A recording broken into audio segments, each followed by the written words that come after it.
Implement करने के लिए जो टीम बनी है उसमें मुझे भी उस टीम का हिस्सा बनाया गया। इसके लिए मैं देश के प्रधानमंत्री माननीय नरेंद्र मोदी जी का, माननीय अमित शाह जी का, माननीय जगत प्रकाश नड्डा जी का, पांडा जी का और सचदेवा जी का धन्यवाद करता हूँ। में क्या फैसला होगा सर सरकार में? देखिए, अभी बहुत सारे फैसले होंगे पहली कैबिनेट में। पहली कैबिनेट का इंतजार कीजिए, खुशखबरी आएंगी। देखिए, इससे बड़ी खुशखबरी क्या हो सकती है कि केजरीवाल जी कह रहे हैं मैं खुश हूं। कभी सोचा कि तुमने केजरीवाल जी सच बोल सकते हैं? जिस इंसान की जिंदगी झूठ में निकली हो उसने पहली बार सच बोला। क्यों खुश हैं? कोई जानता है? इसलिए खुश हैं कि उनके बच्चों को भी आज दिल्ली के अंदर साफ हवा, साफ पानी मिलेगा। उनके बच्चे एक अच्छी दिल्ली में जी पाएंगे। इसलिए केजरीवाल जी को अंदर से खुशी हो रही है। इससे बड़ी खुशी और क्या हो सकती है? भ्रष्टाचार पर कुछ प्रहार होगा सर? क्योंकि बहुत बड़ा होगा। केजरीवाल जी का ज्यादा समय दिल्ली के कोर्ट कचहरियों में और जेलों में निकलेगा। एक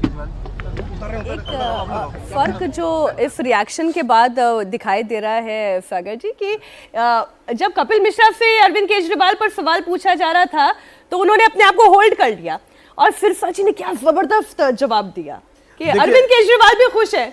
यही फर्क है। बीजेपी को समझना, आरएसएस को समझना और उस तरीके से व्यवहार करना और दूसरे पार्टी से आ करके बीजेपी में मंत्री बनना, यही फर्क है।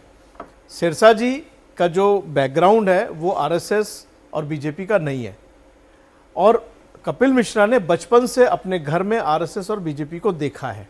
उनको पता है कि किसी भी विवाद पर अब नहीं बोलना है, अब चुप रहना है, क्योंकि पार्टी की तरफ से मैं निसंदेह ये बात बता रहा हूँ, एक ये काउंसलिंग क्लास दी गई है। मैंने कल ऑफ कैमरा सौरभ जी को बताया था कि लोगों को बुलाया गया, 1 to 1 बुलाया गया और सबको समझा दिया गया है कि आपकी भूमिकाएं बदलने वाली हैं, अब आप अपने व्यवहार में गंभीरता रखें। लेकिन सिरसा क्यों? हमने ये कल भी हम लोग लगातार चर्चा कर रहे थे कि ये मंत्री बन सकते हैं, लेकिन मनजिंदर सिंह 3 सिख चेहरे बीजेपी के पास हैं। हाँ। तीनों इंपोर्टेड हैं। इंपोर्टेड मतलब कांग्रेस से आए, ये अकाली दल से आए, 2 कांग्रेस से आए हुए हैं। सिरसा जी की बाजी क्यों लगी?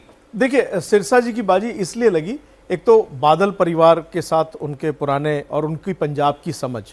बाकी जो नेता है, ऐसा नहीं कि उनको पंजाब की समझ नहीं है। ऐसा नहीं है कि उनको पंजाब की समझ नहीं है। तरविंदर मारवा और सिरसा की जब बात करेंगे तो जब आप दोनों की पर्सनैलिटी देखोगे तो आप तुरंत समझ जाओगे कि कौन भारी है। दिल्ली सिख गुरुद्वारा प्रबंधक कमेटी की राजनीति में मनजिंदर सिंह सिरसा को उनका जो कमेटी के जो वर्कर्स हैं बहुत मान सम्मान देते हैं।